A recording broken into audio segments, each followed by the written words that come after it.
पहुंचे उस टनल तक जिसकी मैं बात कर रहा था, हम टाटकाली के पास में, और ऊपर में यहाँ पर बोर्ड भी दिया हुआ है, उत्तराखंड में आपका स्वागत है। जो बहुत सारे बोर्ड लगे होते हैं, साथ ही साथ कंस्ट्रक्शन किसने किया, भारत कंस्ट्रक्शन, उस कंपनी का भी नाम दिया हुआ है और उत्तराखंड निर्माण निगम का भी नाम दिया हुआ है।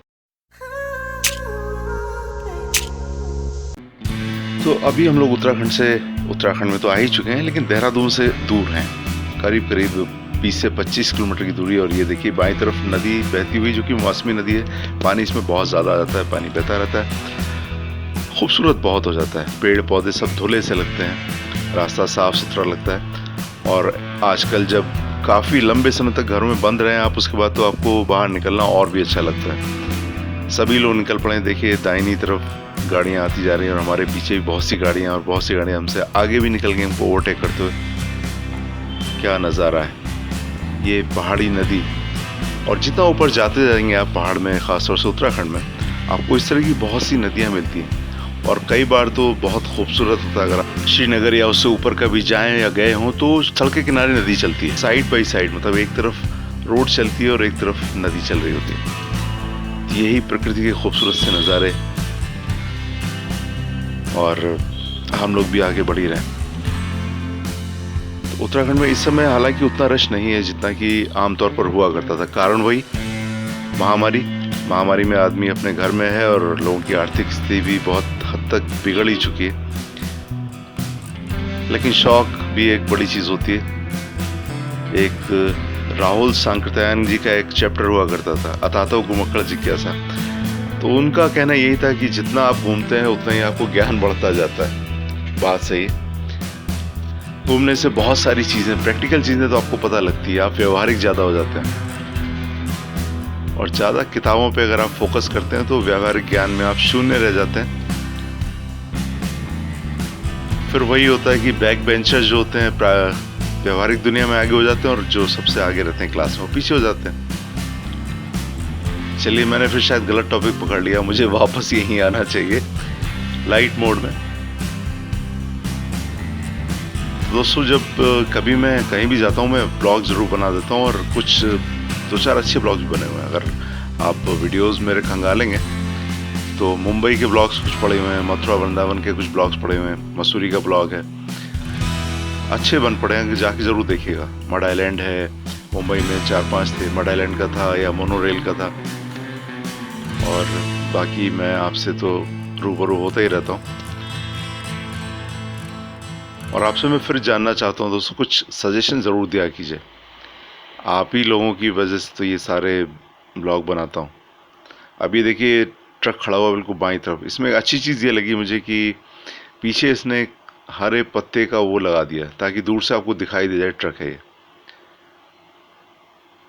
और इस तरह की जो पुलिया हुआ करती थी पहले बहुत छोटी, वो चौड़ी कर दी गई जिससे यातायात बाधित ना हो, आसानी से निकल सकें आप।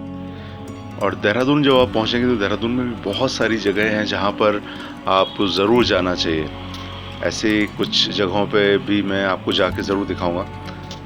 तो ब्लॉग्स में आप लगातार मेरे साथ बने रहा कीजिए और कुछ ना कुछ सजेशन देते रहा कीजिए, कमेंट करते रहा कीजिए, ताकि मैं आपकी पसंद के अनुसार वीडियो बनाऊं, आपको भी मज़ा आए और मुझे भी मज़ा आए। गाड़ियाँ जाती हुई आगे और ख़ूबसूरत सा रास्ता। और ऐसे में गाड़ियाँ आजकल हालांकि बहुत ज़्यादा सिक्योरिटी वाइज अच्छी गाड़ियाँ हो गई। 5 स्टार रेटिंग की गाड़ियाँ आ रही हैं, 4 स्टार रेटिंग की गाड़ियाँ आ रही हैं। पहले इतनी ज़्यादा स्टडी या इतनी ज़्यादा सेफ्टी वाली गाड़ियाँ नहीं आती थी।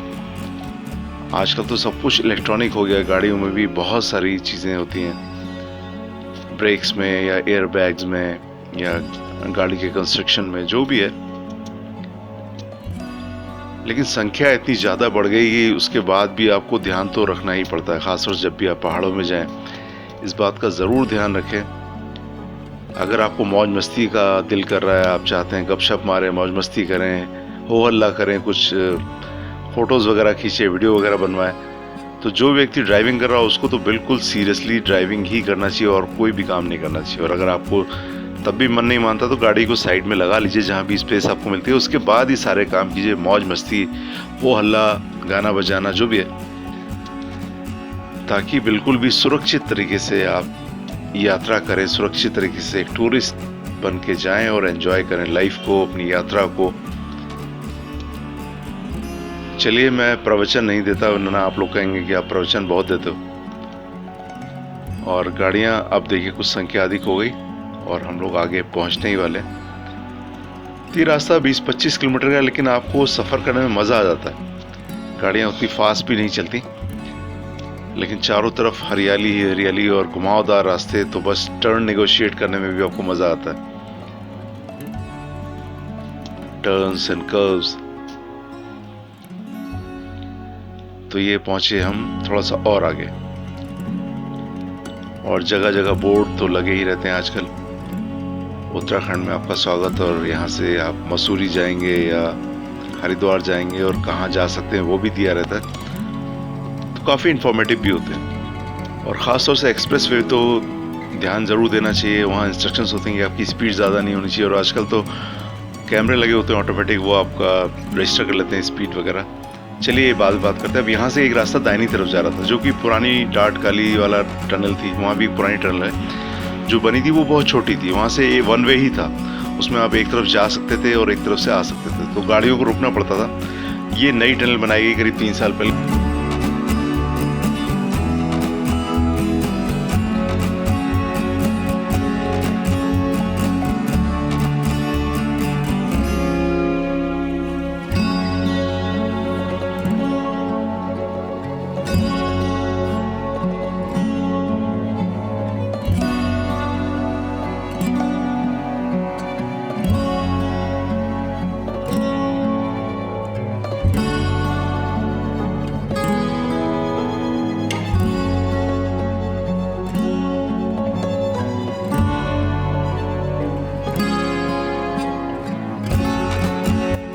तो ये टनल जहाँ पर ख़त्म हो रही है, यहाँ से दाहिनी तरफ एक रास्ता जा रहा है और ये पुरानी टनल के लिए जाता है। तो इस टनल में कई बार फिल्मों की शूटिंग भी हुई। मैं एक साउथ इंडियन मूवी देख रहा था, तो उसमें इस फिल्म की शूटिंग हुई थी इस टनल के पास में, जब ये नई नई बन रही थी उस समय। उस फिल्म का नाम मुझे भी याद नहीं, याद आएगा मैं ज़रूर आप लोगों को बताऊँगा। और एक अजीब सी बात मुझे दिखाई दी इस टनल में, आधा अगर आपने ध्यान दिया हो तो आधी तरफ की लाइट्स जल रही थी आधी टनल में, और फिर उससे आगे बढ़ते समय बाएँ तरफ की लाइट्स ऑफ थी तो दाहिने तरफ की लाइट्स जल रही थी। जबकि बाहर मैंने अन्य शहरों में जितनी भी टनल्स इस तरह की देखी, वहाँ पर लाइट्स पूरा दिन जलती रहती है, और दोनों जो लाइट होती है या तो भी कुछ ख़राब हो गई हो या शायद कुछ मेंटेनेंस चल रहा हो, ये भी हो सकता है। चलिए, बहरहाल अब हम लोग शहर की तरफ आ चुके हैं, और ये है यहाँ की चौकी, पुलिस चौकी। यहाँ से गुजरना पड़ता है आपको, उसके बाद ही आप शहर में पहुँच पाते हैं।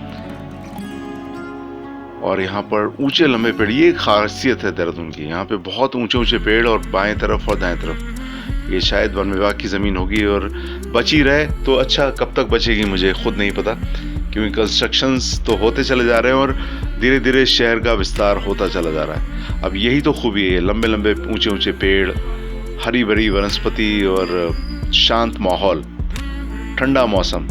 यही वो चीज़ें हैं जिन चीज़ों के लिए देहरादून पर्यटक आना चाहते हैं गर्मियों में। ये देखिए, यहाँ तक कंस्ट्रक्शन हो गया, तो काफ़ी आगे हम लोग पहुँच चुके हैं। जैसा कि मैंने आपसे कहा था, आज मैंने आपको टनल दिखाई दी, और अब शहर के अंदर। उम्मीद है आज का ब्लॉग भी आपको पसंद आया होगा। तो बस स्वस्थ रहें, मस्त रहें, व्यस्त रहें, देखते रहें मेरे ब्लॉग्स। आगे के ब्लॉग्स में दिखाऊंगा आपको देहरादून के अंदर की बातें। Bye bye.